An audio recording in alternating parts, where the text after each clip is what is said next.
It's the Real News Network, and I'm Greg Wilpert in Baltimore. Joining me to continue our discussion of U.S. policy towards Venezuela and what is happening in Congress in this regard is Mark Weisbrot, co-director of the Center for Economic and Policy Research. Thanks for joining us again, Mark. Thanks, Greg. So, in our first segment, we talked about Senators Robert Menendez and Marco Rubio's latest efforts to bring about regime or government change in Venezuela. Other hawks who are pursuing the same are National Security Advisor John Bolton and Secretary of State Mike Pompeo. Here's what Mike Pompeo had to say about Venezuela quite revealingly last month. Are you satisfied with the pace of the momentum behind Guaido and his leadership? We always wish things could go faster, but I'm very confident that the tide is moving in the direction of the Venezuelan people, and will continue to do so. It doesn't take much for you to see what's really going on there. The circle is tightening.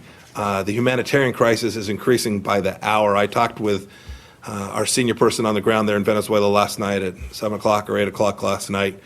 You can see the increasing pain and suffering that the Venezuelan people are suffering from. The humanitarian crisis is increasing by the hour, Pompeo says. He doesn't link this glee about the situation to the sanctions directly, but it seems to be implied. Now, shouldn't the Trump administration or Trump administration officials such as Pompeo be held accountable for this, for intentionally pursuing a policy that causes increasing pain and suffering among the general population of a country such as Venezuela? Yeah, it's pretty outrageous. It's amazing that nobody noticed that because it's very clear that's what he's saying. That was Matt Lee from the Associated Press that asked that question. He's one of the reporters that has most gone after the administration in these kinds of press briefings and asked those kinds of questions. And you can see he's basically admitting that this is what we're doing. We're going to make people suffer until we get rid of that of this government. We're going to make it intolerable. We're going to kill a lot of people. And so this is really, really what they're doing. And I think it's something that everybody should know by now.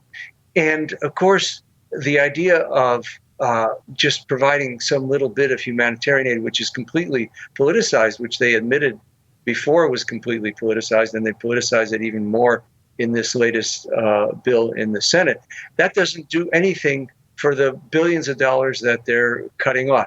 Imports, well, let's just look at oil revenue. You know, oil revenue for 2019 is projected to fall about 67% from its current level. That means just cutting off the vast majority of the remaining imports that they have. That means food, that means medicine, that means medical equipment, that means everything you need to keep hospitals running. So that's really what they're doing. And that's what he's saying. When the humanitarian crisis is getting worse, they're saying we're going to make it worse. Now, we discussed in the first segment, actually, other bills that are currently in the works that are focused mainly on preventing military intervention. Now, just to summarize again for us what these are and what are their chances of passing, which are being sponsored basically by Democrats. But given the constellation of forces, what do you think the chances are that these might actually pass? Well, I think that, the House bill, the Cicilline bill, that's from Representative Cicilline of Rhode Island, which basically just states what the Constitution and the 1973 War Powers Resolution says, which there can be no military action without the consent of Congress. I think that has a chance. It's got 62 co-sponsors right now. And I think that definitely has a chance. When it'll pass, we don't really know. But you have to remember when the War Powers Resolution in the Congress was first proposed, I think it was like a year and a half ago, couldn't get it through the House. And you didn't have the votes in the Senate. There were various procedural moves that were used to prevent it, and then they did pass.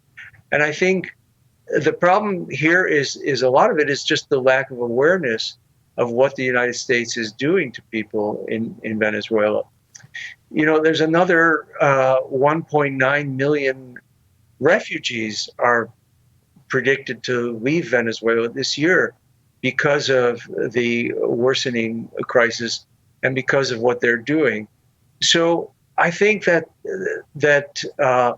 if a lot of it just depends on what people do. I mean, that the War Powers Resolution passed those both houses because you had thousands of people all over the country who pressured their members of Congress and their senators to vote for it.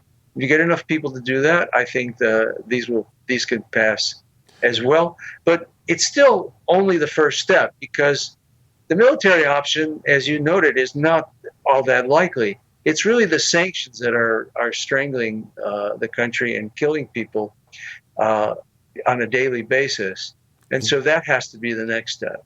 Yeah, I wanted to get into that possibility of a military intervention a little bit more. I mean, Vice President Mike Pence just visited Brazil on Monday and met with President Bolsonaro's foreign minister, General Hamilton Mourão.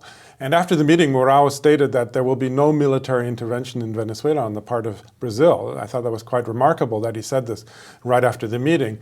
Now, given that there seems to be a growing regional consensus, at least, on this issue of no military intervention, I'm wondering if people shouldn't be more concerned, especially among Democrats in Congress, about the effects of sanctions on the people of Venezuela. And I'm wondering, to what extent is it really ignorance or indifference? That is, the U.S. has a history of imposing sanctions on countries that have been very devastating. I'm thinking particularly the sanctions against Iraq before the Iraq War that are said to have killed 500,000 children. And then now, of course, the sanctions against Iran are also causing great harm and suffering in that country. And they were just intensified with the declaration of the Revolutionary Guard being considered a terrorist organization, which means that it's almost forcing Europeans to participate in those sanctions.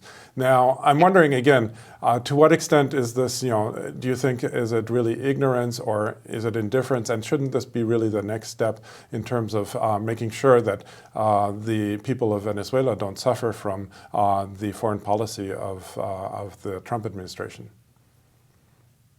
Yes, I think it's a combination of ignorance and indifference, and of course the Florida politics as well.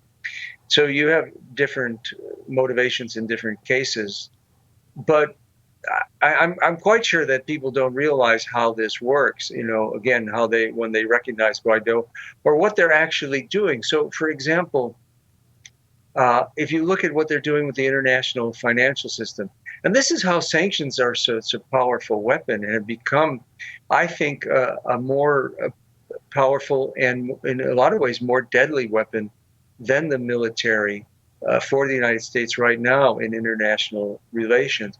What they actually do is, first of all, in the case of Venezuela, you're starting with an economy that was already quite vulnerable. It had a deep recession for 3 years before the August 2017 sanctions, which created a financial embargo.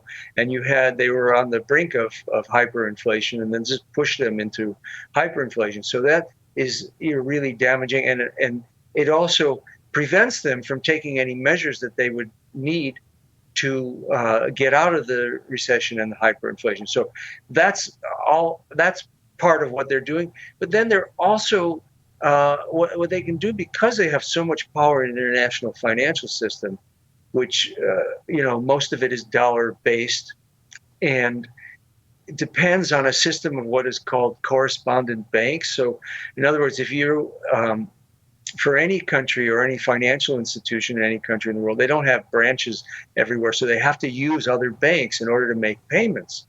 So what the U.S. has done is cut off Venezuela from various correspondent banks around the world, and then pressured even those outside the financial system of the United States or its allies here, that is European allies. It's used pressure to force other countries. So, for example, Gazprom in Russia, even though it's majority owned by the Russian government, actually cut off the accounts of the state oil company in Venezuela under pressure from the United States, because they can sanction that institution, and then that institution is basically incapable of doing most of what it would normally do in terms of business. And that's what they're doing around the world. And this bill from Menendez is basically trying to get the State Department to get more of this cooperation from Latin America and Europe to, again, you have to remember, this actually prevents Venezuela from even using the revenue that they have to buy medicine and food. There was a shipment from the United Nations that was going to go to Venezuela, and they couldn't pay for it because of this being prevented from using the international payment system.